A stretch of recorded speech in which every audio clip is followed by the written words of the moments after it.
Mikel, Happy New Year. Happy New Year to you as well. Any fresh injury concerns after Tuesday?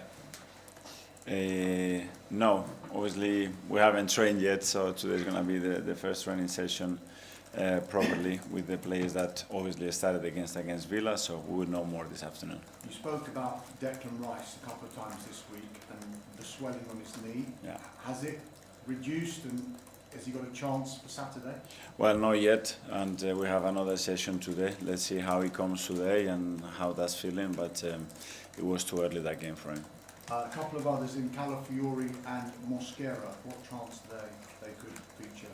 They are both out. They're both out, okay. Gabriel Jesus looking sharp, back scoring. Kai Havertz back in the squad for the first time since the opening day. How pleasing is it to finally have that selection headache, and how much do you think it could help someone like Victor Gyökeres having those players back? Well, it helps the team, it helps every individual. I think that's what we want, to have the option with the amount of games that we have on the schedule. So far we haven't had that option, so yeah, looking forward to have everybody on it, everybody performing, being able to change profiles, to change during the game as well, and to pick the best players in the best condition every time. It's Bournemouth next. The corresponding fixture last season felt like a little bit of a turning point because it was a first defeat of the season for you, but it was also a third red card of the season for you as well. 6 in all last season, but none so far this season. Are you pleased with the discipline and how it's gone so far on that front this season? Obviously we know how important it is to maintain your 11 players on the pitch as much as possible, and yeah, we failed to do that last year. We lost both games against them, and we know the difficulty of that.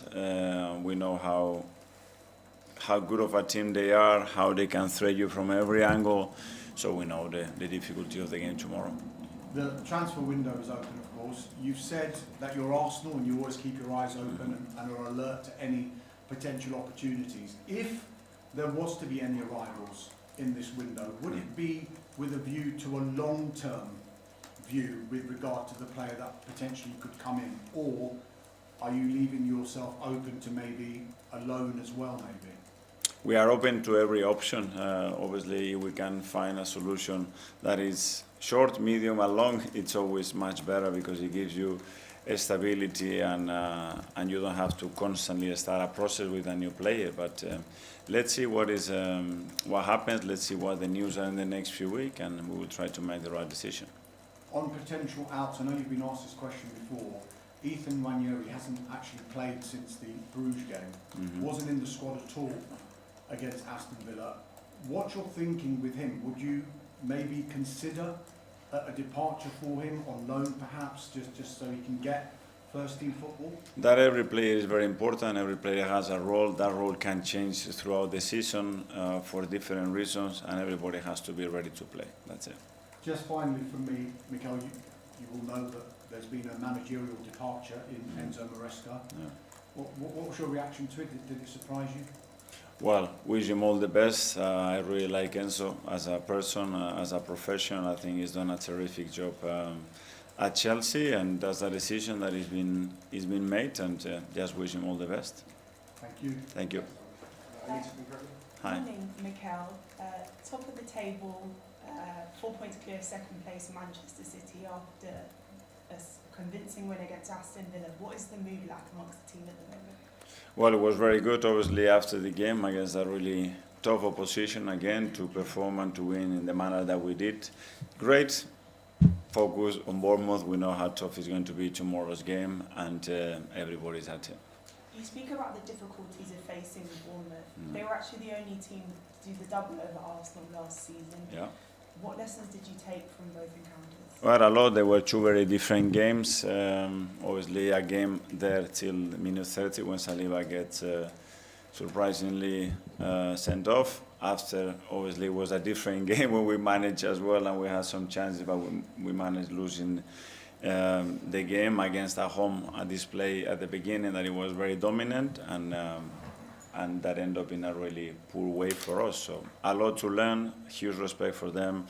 I know Andoni really well, and what he's doing, I think incredible, and I'm watching all the games that they played this season and against the top sides, how difficult they made it, and how they haven't got results against them as well. Difficult to understand. There was a mention, of course, of the likes of Gabriel Jesus coming back and Havertz in the squad. Someone who's obviously done well up front for you is Leandro Trossard, the most goal involvements. How pleased have you been with his performance of the season so far? Well, I think he's been very consistent, very stable, but all of the front players, I would say, because they all contributed through the season so far in a great way, whether it's starting or whether as an impact players as well. So that's what we need. Whoever we put in there, they will bring different qualities to the team, but I think they're in a great moment. Do you sense a real hunger then from those attacking players to want to start? Yeah, to want to start, but as well fulfilling the role when they have to come in an extraordinary way. That's something that we have improved a lot. So every time we bring in players on the pitch, they really decide in games, and that's what we need. Thank you, best of luck. Thank you. Ian, talk to us. Hi Mikel, how are you? Very good, thank you. 4 points clear at the top. Would you have signed up for that right at the beginning of the season to go into the second half of the year with a lead of 4 points? And is it already beginning to, in your mind, look like that game at the Etihad could be the title decider?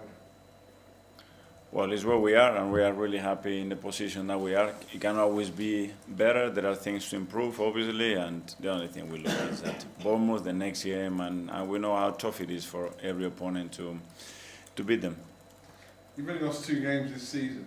That kind of consistency, though, is what wins you titles, right? Yes, but we are still in early January, so we have another 5 months to go, and so far we have to do much more. The club's discipline, players' discipline has been mentioned already. No dismissals yet this season.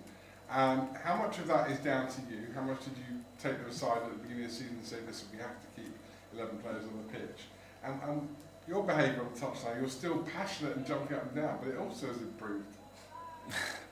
No, well, I think it's we can talk about it, but at the end it's players' decisions, and sometimes not even their decision. So yeah, we had periods since I've been here that we had quite a lot of red cards, then none. So that has fluctuated.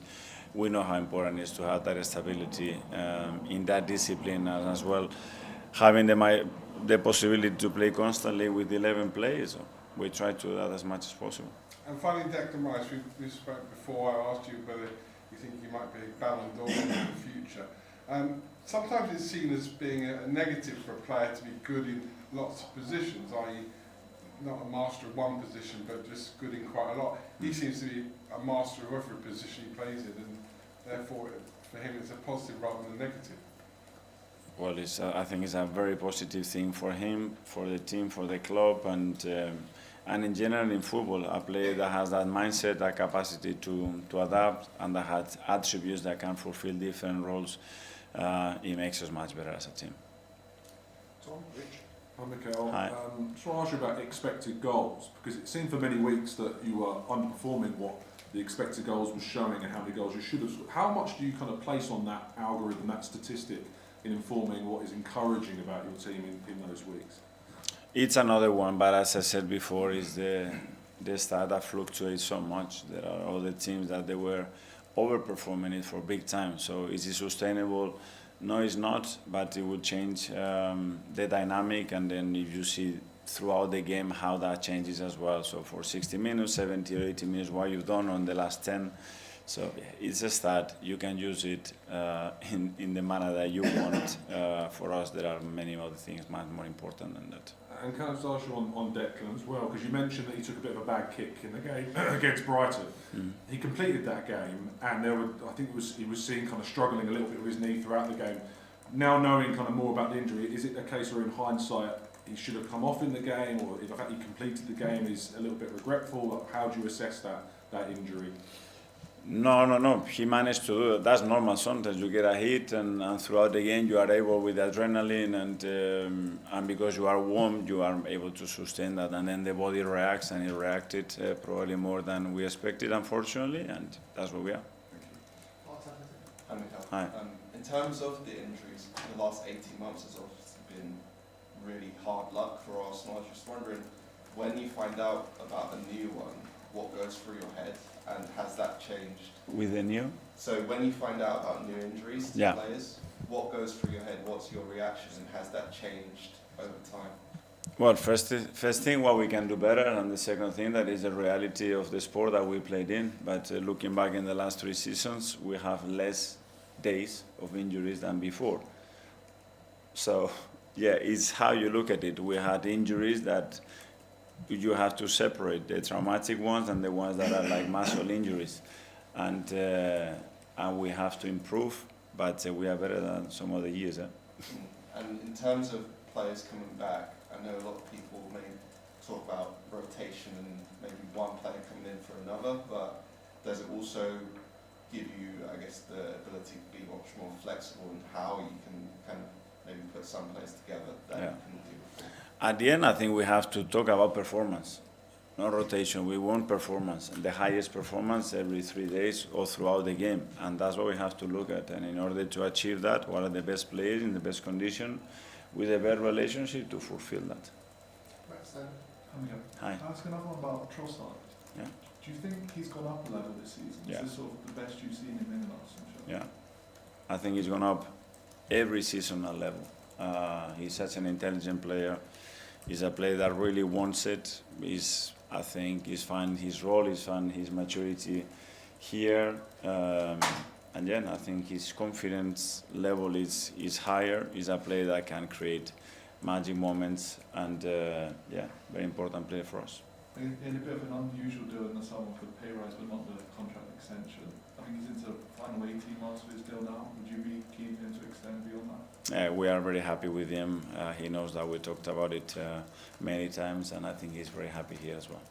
Okay, last topic is live. Firstly, Aaron from Dublin. Hi Mikel. Hi. The term finishers, you used it a lot last year even, and I think I was just wondering, especially we saw with Gabriel Jesus against Aston Villa, you say Ethan still has a role to play, every player has a role to play. Mhm. How important when approaching a game plan are those finishers towards the end of the game? Well, very important, and the thing is that you don't know if you're going to be a finisher, a starter, or sometimes you have to come in because a player gets injured in the warm-up. So that's how ready you have to be, and again, as I said, it's a joy because the players are really committed, really willing to participate in whatever role they have on the day, and that's what we need. Thank you. Phil from here. There's a bit of a strange statistic that when Arsenal have been top of the table on New Year's Day for the past 5 times, they haven't won the league. I just wanted to know if you were aware of that statistic. No, let's break it. But I mean, that's obviously the goal, isn't it, I guess, to change. What's that? That's obviously the goal, I guess, isn't it, to change that Yeah, statistic. for sure. But just, I mean, I guess... Give me some good ones next time. But I guess just for the players, I mean, how do they feel in terms of how desperate are they to not just prove that statistic wrong, but to go on and win this league? Are you really sensing that? Well, I think that's what they transmit every single day, whether they are with us training on every match. You can see the desire, you can see the energy that they put in, how much they want it, and that's what we need. But there's still 5 months to go, and take it day by day, enjoy that process of being where we are, and go for it.